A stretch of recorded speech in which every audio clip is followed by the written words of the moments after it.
Hey guys, we're doing a ice retention test on Frozin 400, a fully rotomolded insulated, foam insulated cold plunge versus just a military grade inflatable cold plunge tub that you can get at Costco, on Amazon, versus this fully insulated one.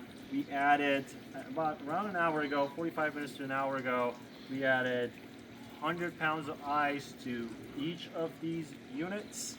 The water temperature was at 84. We're going to check out after an hour, almost an hour, where the water temperature is at on each of these units.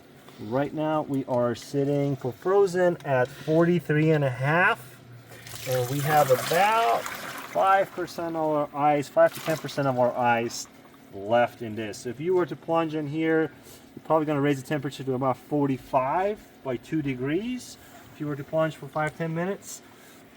And if you close it down, we're going to actually check this in 24 hours, see where the temperature is going to be, and let you know. Now this one, just a inflatable tub,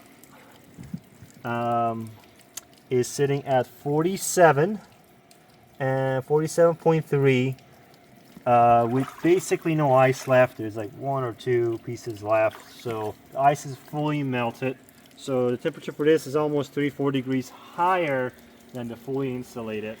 And again, we're going to check both of these and compare them after 24 hours to see where they're sitting and how much ice retention and cold retention you're going to have, so you can kind of figure out how much energy and cost you're going to have to pay for either electricity to use a chiller or use ice, how much ice you would need to use something like this versus a fully insulated tub. I wanted to compare these two cold plunges. You have all over the top around 2 inches of foam insulation, up to 2 inches. You also on the lid, you have, if you want to come check out that closer, you have 2 inches of, up to 2 inches of insulation when this tub sits on, when this lid sits on the top. So you have 2 inches on the top, and you have 2 inches of insulations on all 4 sides. On this inflatable one, you have about 2.5 inches up to 3 inches of thickness, but it's all air. I mean, there's not much insulation in there.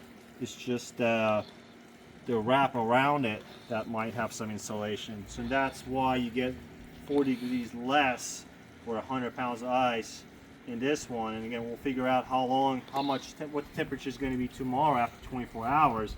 Because if you got a cold plunge routine for, every 24 hours, then it gives you a good idea of where you're going to be. As far as the connections, you can come check this side up.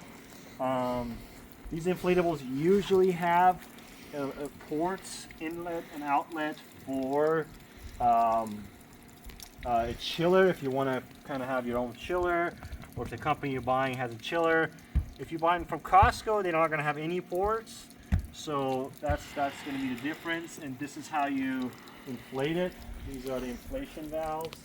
On the Frozin 400, you have 3 ports, and these are brass ports. One is for inlet of the chiller, one is outlet of the chiller, and one is if you want to drain and clean the tub. You have 3 brass ports down there that you can utilize to use a chiller if you wanted to do. And it's got a very slick looking front and high quality, made in USA. I'm pretty sure 100% of these inflatables are made in China. This is 100% made in USA and made in Baxter, Minnesota.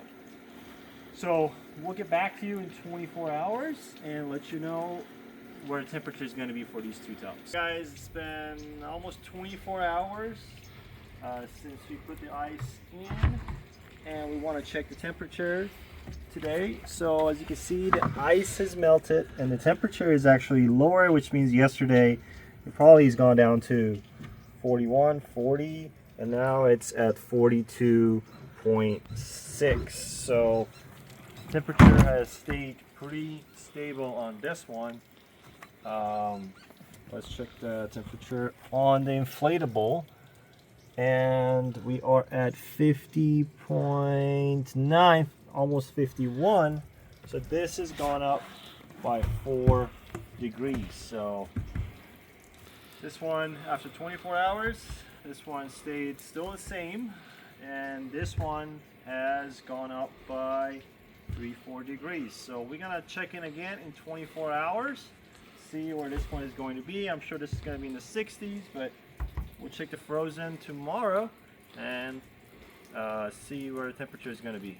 Another 24 hours has passed, so this is after 2 days. We're going to check the temperatures right now, see where they're at after almost 48 hours. This one is at 45.3, so it didn't really go up as much. Now, keep in mind that we did not use these stubs.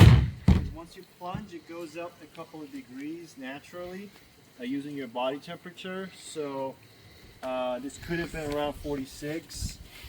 The point is, it didn't really go up for more than natural. It didn't go up more than a degree or so. This one is at 56. Now, disclaimer: we're in Arizona, and at nighttime the temperature is around 50 degrees to 55 degrees, so it's helping this one to kind of stay at the same temperature as outside temperature because it has no insulation, versus this one has 90 pounds of foam insulation inside this. This thing is a 95-pound tub, which is full of foam insulation, so it separates the outside temperature with the inside temperature. So during the summertime, this is going to perform a lot better than this one. If it was in Arizona summertime, I bet you this would have been around 65, 70 degrees, but right now it's at 56 degrees. And if you would have used this one these past 2 days, you would have been sitting around 60 degrees, which basically means if you want to get to the 40s, you just need to add about 10 pounds of ice to this right now every few days, and it will stay in the 40s, low 40s. Versus this one, you probably need to add 10 pounds of ice every day to keep it in the low 40s, even during the winter time in Arizona, which the temperatures go to low 40s. So that's almost twice as much ice you need for a fully insulated ice or fully insulated top versus a inflatable top with no insulation. And that's it, guys.